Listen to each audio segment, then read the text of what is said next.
11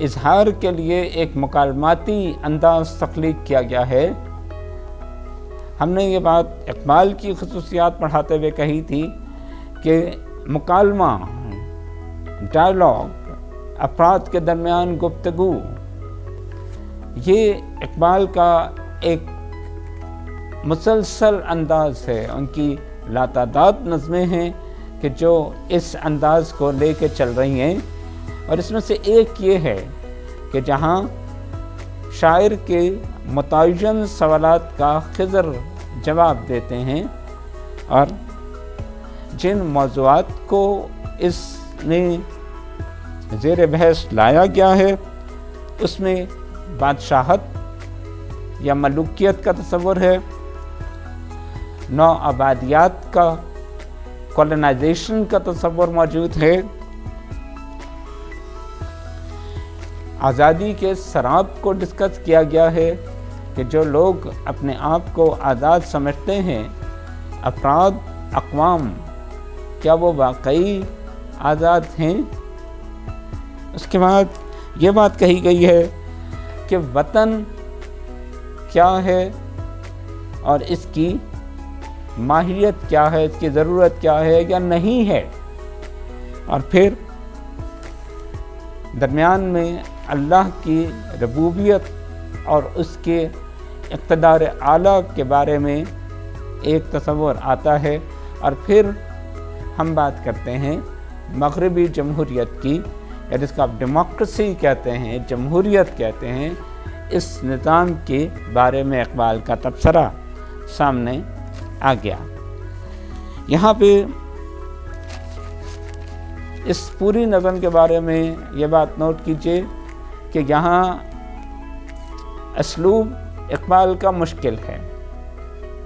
یہ تو ہر نظم میں ہے، سوائے ایک آرزو کے ایک حصے کے، ہم یہ کہتے ہیں کہ وہ ایک سادہ سی منظر کشی تھی، اس کے علاوہ اقبال ہے ہی مشکل شاعر، کیونکہ وہ فلسفہ بیان کرتا ہے، اس لیے تہ در تہ معنی ملتے ہیں، اور اقبال کو سمجھنے کے لیے، اس کو جاننے کے لیے آپ کے پاس تاریخ، قرآن، سیاسیات، یعنی ایک variety of knowledge, spectrum of know how ہو، تو پھر اقبال کی سوچ کسی حد تک ابھر کر سامنے آ سکتی ہے۔ یہاں پہ بھی آپ دیکھیں گے کہ وہ ایک مصرعے میں ایک سے زیادہ مطالب بیان کر رہے ہوں گے، لیکن اس کے ساتھ ساتھ اس بات پر بھی غور کیجیے گا کہ بڑا شاعر یا اقبال جیسا عظیم شاعر ہر زمانے میں تازہ ہے۔ یہ نظم آج سے کم از کم بھی 100 سال پہلے، 90 سال، 100 سال پہلے لکھی گئی، لیکن جب اس نظم کی معنویت کو ہم آج اس 21ویں صدی کی پہلی دہائی کے بعد اپنی دنیا پہ منطبق کرتے ہیں، وہ تب بھی سچ ہے۔ اگر نظم کو پڑھاتے ہوئے جو مثالیں میں آپ کو دوں گا وہ آج کی دنیا سے ہوں گی، اقبال کی 100 سال قدیم دنیا سے نہیں۔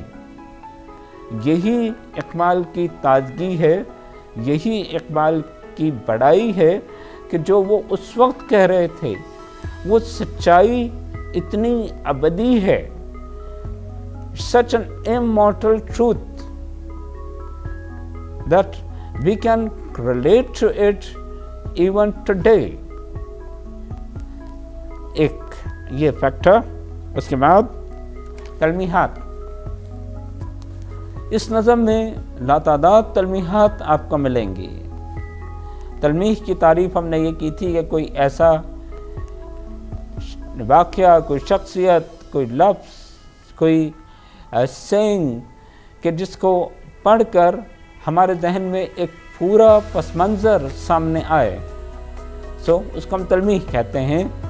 اور سب سے بنیادی تلمیح تو خود خضر کی ہے. ایک ایسی شخصیت جو ہر بات جانتی ہے، جو مسلسل سفر میں ہے اور وہ دنیا کی ہر حقیقت، ماضی، حال، مستقبل، ہر بات اس کو علم ہے. اس کی نظر سے کوئی چیز چھپی ہوئی نہیں. جو کچھ بتایا جا رہا ہے، جو کانسیپٹس دیے جا رہے ہیں، وہ ایک ایسی شخصیت کی زبان سے کہلوائے گئے ہیں کہ جس کا نام سن کر ہم مکمل علم کو انویزج کر سکتے ہیں. اس لیے سب سے بڑی تلمیح تو خود یہ نظم ہے. اور اس کے بعد آپ اس میں دیکھیں گے کہ قرآن پاک کی ایک آیت کا براہ راست ریفرنس ہے، اور اس کے علاوہ محمود کا ریفرنس، ایاز کا ریفرنس، قیصری کا ریفرنس، نیلم پری کا ریفرنس، بہت سے الفاظ آپ کو ملیں گے کہ جو کسی تاریخی یا واقعاتی پس منظر کو ہمارے سامنے لے کر آئیں گے اور اس کی معنویت میں 1000 گنا اضافہ کرتے چلے جائیں گے.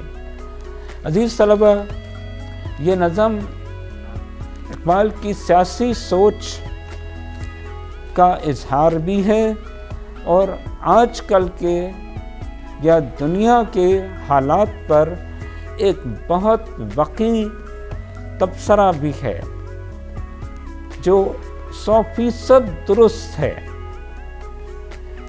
جو کچھ کہا گیا اس میں کوئی شک و شبے کی گنجائش موجود نہیں، اور جو